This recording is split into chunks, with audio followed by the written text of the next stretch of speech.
Il-membru parlamentari Ewropew Laburista Elisa Ġus-Saliba ħabbar li se jkun qed jiltaqa' ma' uffiċjali tal-Kummissjoni Ewropea fis-7 ta' Marzu li ġej, dan brabta ma' petizzjoni li ressaq quddiem il-Kumitat tal-Petizzjonijiet fil-Parlament Ewropew favur talba l-investigazzjoni li kien għamel biex jiġu investigati monopolji f'pajjiżna li qed iwasslu għal żidiet fil-prezzijiet ta' prodotti essenzjali bħall-ikel. Ġus-Saliba ħabbar dan waqt li kien qed jipparteċipa f'dibattitu politiku fil-programm Extra tnejn filgħaxija mal-Librar tal-Parlament Ewropew u kandidat nazzjonalista Peter Aġus.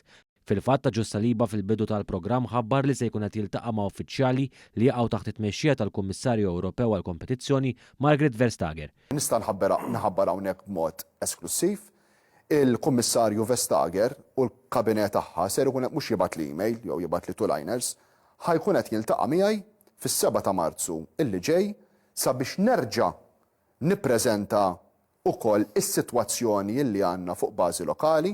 Fil-fatt dan l-iżvilupp wasal wara li ftit tal-jemilu Ġus-Saliba ressaq petizzjoni quddiem il-Kumitat tal-Petizzjonijiet fil-Parlament Ewropew dwar din il-materja.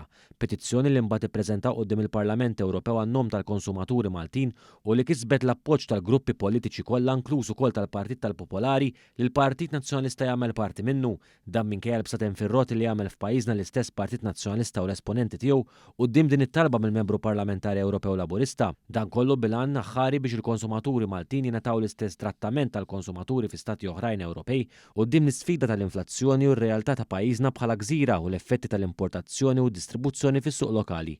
Sa dan it-tant matul id-dibattitu Ġus-Saliba stieden il-Librar tal-Parlament Ewropew biex jekk veru jinteressah minn din l-investigazzjoni jingħaqad miegħu f'din il-laqgħa importanti favur l-interessi tal-Maltin u l-Awċin.